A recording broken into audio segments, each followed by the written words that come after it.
Hi there. I have something special for you this week. This bonus episode is from Big Emotions, Kids Listen Mashups About Feelings. It's part of a limited podcast series about emotions featuring clips from a bunch of podcasts for kids. This is part 1 of 2 episodes on jealousy and openness. I'll share part 2 on Thursday. Look for Kids Listen on your favorite podcast app to find more Mashups episodes. The next episode of Kids Ask Dr. Friendtastic will come out on Saturday.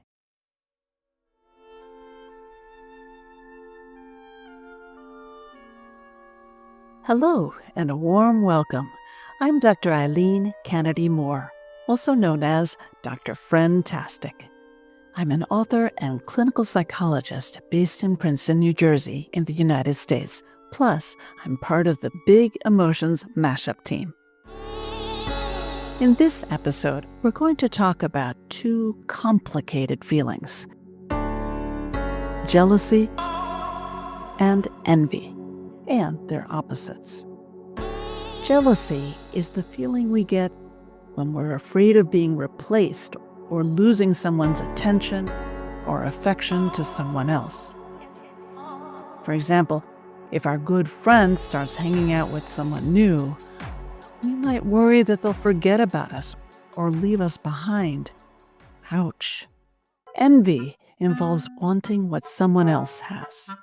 We might look at another kid and think, wow, they're so good at soccer and I'm not. And they have more friends than I do. And they got to feed the class guinea pig, and I never get to do fun things like that. That's envy. Sometimes people mix up jealousy and envy. The key difference is this: jealousy is about wanting to protect a relationship we already have from someone who might break it up. Envy is about wanting something we don't have, but someone else does.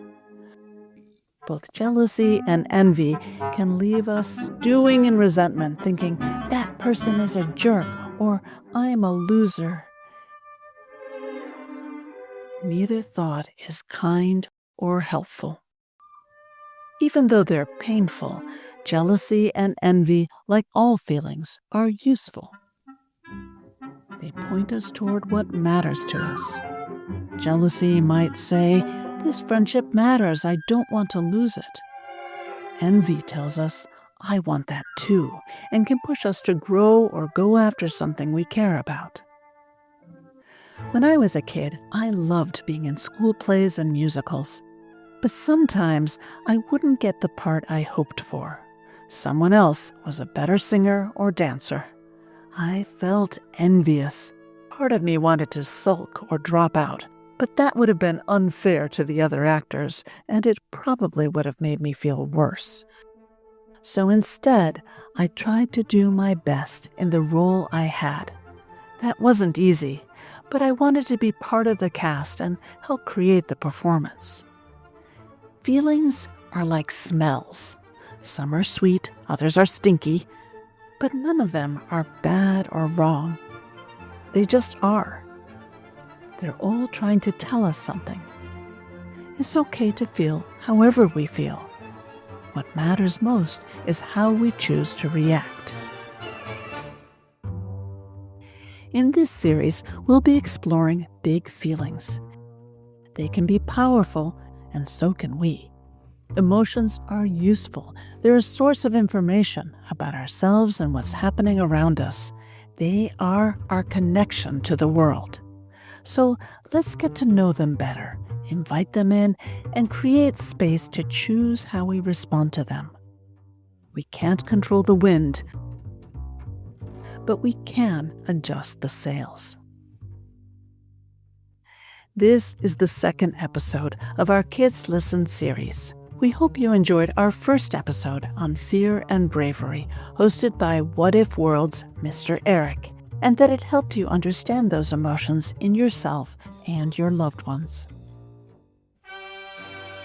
This collaboration brings together our community of creators, each offering their own unique perspective on emotions. Through a morsel from each show, we introduce you to a new creative style. We hope you discover your new favorite podcast here. In this episode, you'll hear from 6 different Kids Listen shows. So, get comfy, settle in, and let's dive into these stories about jealousy and envy, as well as how we can balance them with other feelings like compassion, openness, and contentment.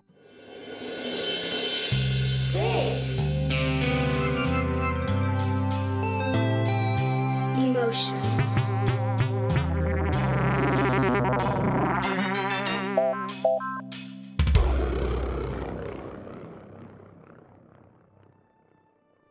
This first clip is from my podcast, Kids Ask Dr. Friendtastic. Each week, I answer questions from kids like you about making and keeping friends. Here's one about jealousy. Let's take a listen. Hi, I'm Maya, and I'm 8 years old. What do you do when a close friend is now treating another friend nicer than you? Hi, Maya. It doesn't feel good to be someone's second choice, especially if you used to be her first choice. So what can you do in this situation?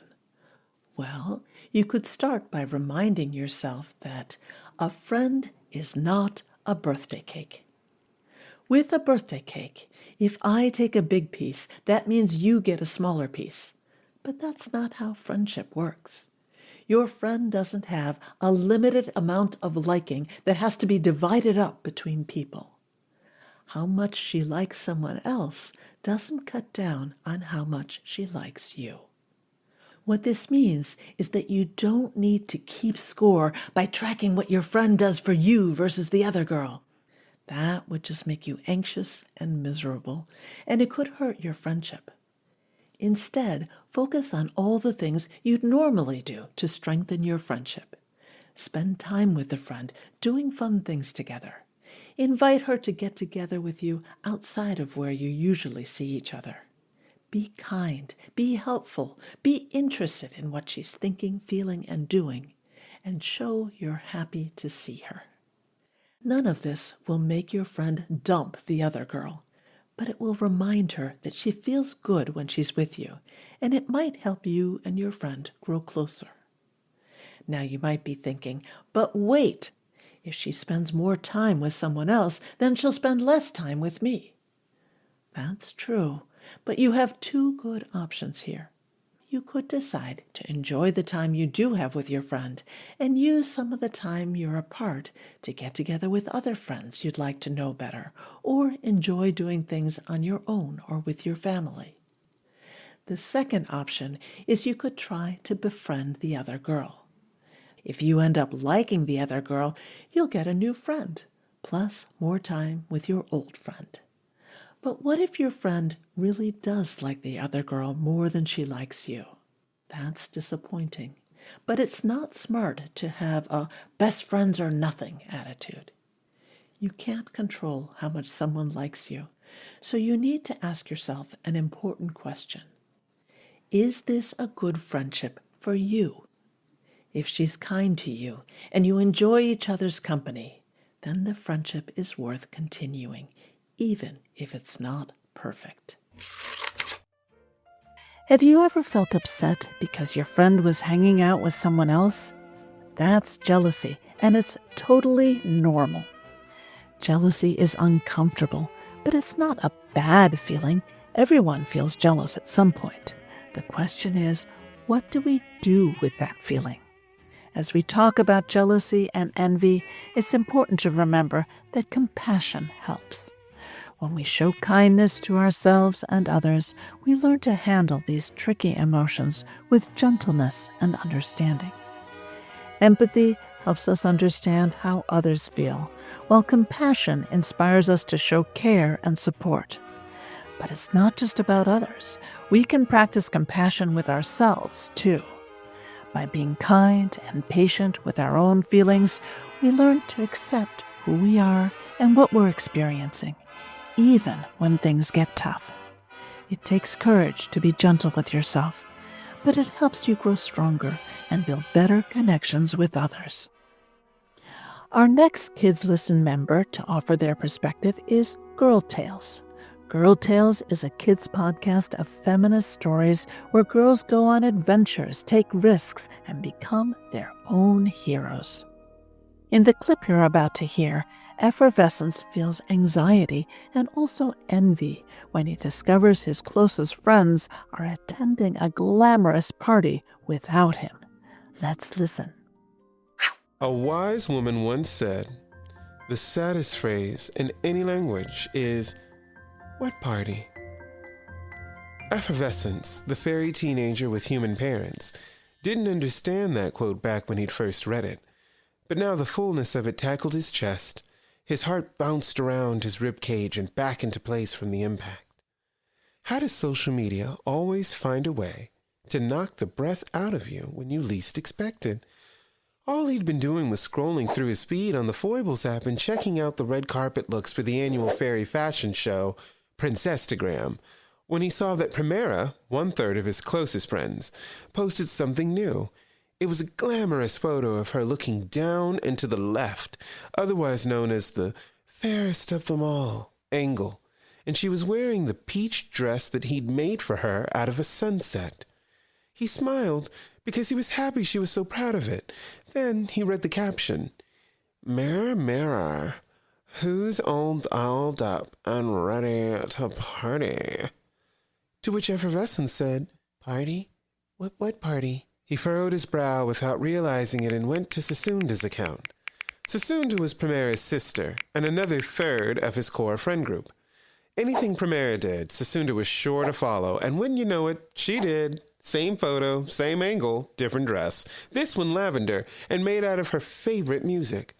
And the caption read, "Pumpkin carriage, anyone? I can't miss this ball." Wait, Effervescence whispered in horror. Well, not exactly horror. More like a creeping terror. It felt like water spilling onto a table and spreading out over the surface. And he was the lone napkin someone forgot to pick up. That feeling. That's just my anxiety talking. Effervescence was grateful that he'd read a book about feelings, and that anxiety is one of them, and also that it talks. Let's not jump to conclusions. He went to the foibles page of the last member of his friends group, the youngest of the three sisters, Tertia. And there she was, in the mint-colored dress made of dandelion dreams that she just had to have after she saw the other two, with a caption that read, "See anyone who's anyone at the castle tonight for the party. Hashtag Green Envy. Hashtag Green Ivy. Hashtag Gender Reveal Gala." Well, that did it. There was a party, and he hadn't been invited. Oh dear, oh dear. Effervescence anxiety was screaming now. He looked up that last hashtag on Tertia's posts, that hashtag Gender Reveal Gala, and there were all these photos of fairy princesses he knew, all dressed up and going gaga over their anticipation for Queen Mary's baby's gender's first reveal at a party. Realizing his friends were getting together without him brought up lots of feelings.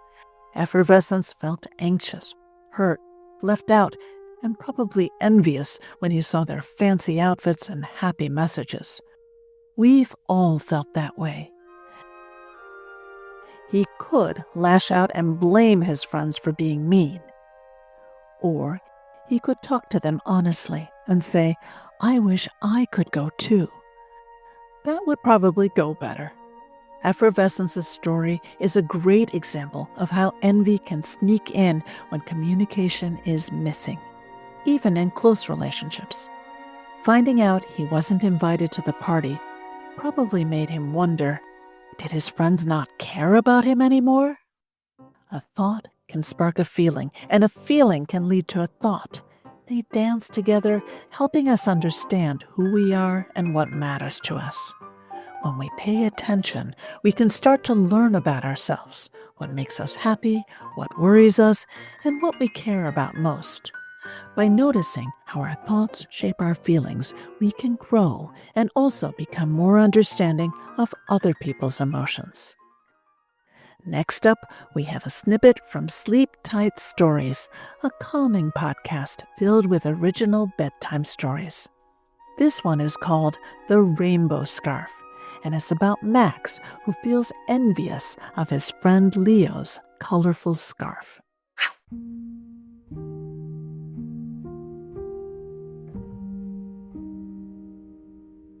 The Rainbow Scarf.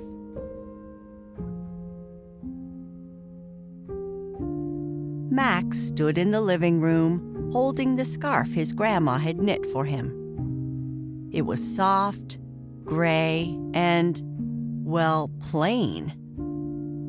Max frowned a little, glancing out the window where his friend Leo was playing with his new scarf. It had bright stripes of red, blue, and yellow. Max couldn't help but feel a little jealous.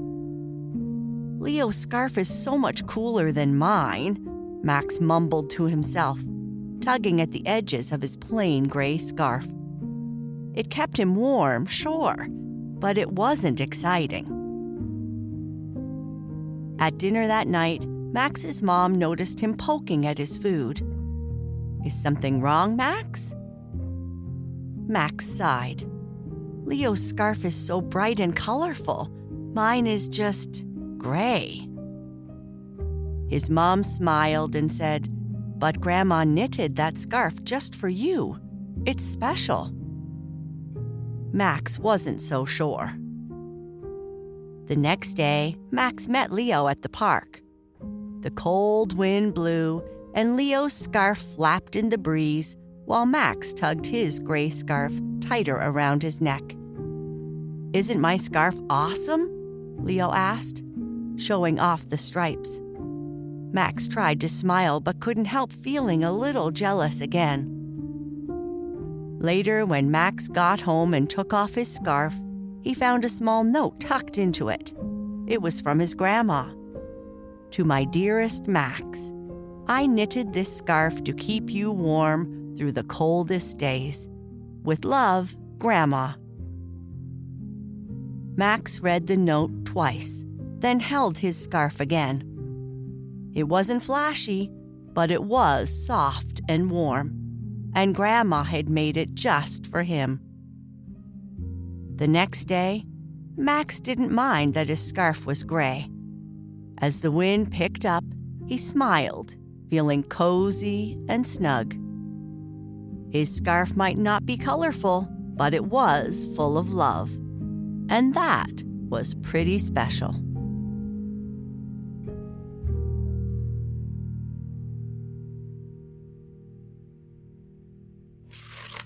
Max says he's jealous. And hey, we've all used that word. But what he's really feeling is envy. He's not worried about losing Leo's friendship. He just wishes he had a scarf like that too. Who wouldn't? But what's cool is how he handles it.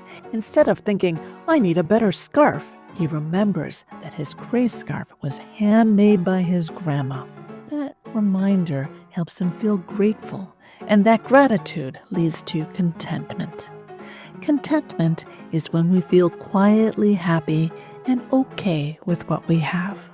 Of course, Max would enjoy having a rainbow scarf, but he can also feel good about what's already his. Can you think of a time when you felt grateful and content? Feelings can come up inside us like a tiny whisper or a surging wave. Some gnaw at us, eroding our peace of mind bit by bit. Some flood in so powerfully they take over, making it hard to think straight or be ourselves. Either way, they can affect our bodies, our relationships, and even the way we see the world. So it's important that we listen to them so we can understand what they're telling us. Whatever you're feeling is okay. How we express or act on our feelings can bring us closer to others or push us apart. So, the next time you feel that wave of emotions grow, maybe give yourself some room to pay attention. We hope we gave you some good stuff to work with, because how we express our emotions through words, actions, or even a glance ripples out into the world. That's it for now, but before we go, take a moment to check in with yourself. Can you remember a time when you felt envious or jealous? What was that moment really about? And how did it make you feel inside your body and inside your heart? Maybe you've wanted something a friend had, or worried that someone important to you might leave you for someone else.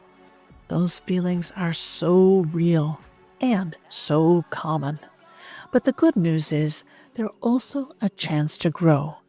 Every big feeling is a clue pointing us toward what matters most to us. Keep these ideas in your thoughts over the next few days. In part 2, coming to you on Thursday, we'll explore how openness and contentment can help soothe those feelings by reminding us to stay curious, connected, and grounded in who we are. We'll hear inspiring stories that show how being open to new things can help us feel more connected, more peaceful, and more like ourselves. Before you go, stick around after the credits for a very special question.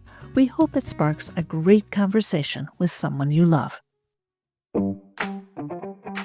Thanks so much for listening and being part of this special Kids Listen Mashup. Until next time, stay curious, stay kind, and remember, big emotions aren't something to fear. They're something to feel. This episode has been a Kids Listen collaboration created by Tal Kelly, Jenna, Clarke, and me, Dr. Eileen Kennedy Moore, and hosted by me, Dr. Friendtastic. This Big Emotions Kids Listen Mashups About Feelings is produced by Tal Kelly. Executive writer, Jenna Clarke, content director at Sleepiest and Koala Kids. In consultation with me, Eileen Kennedy Moore, Ph.D., an author and clinical psychologist based in Princeton, New Jersey.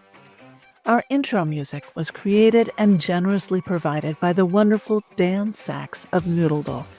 You can find full music credits in the show notes. A special thanks goes out to all of our contributors. We placed links to our featured podcasts in this episode's show notes. A powerful way to express emotions is through art. If you'd like to share your artwork, email a photo to kidslistenmashups@gmail.com and we'll proudly share it on social media.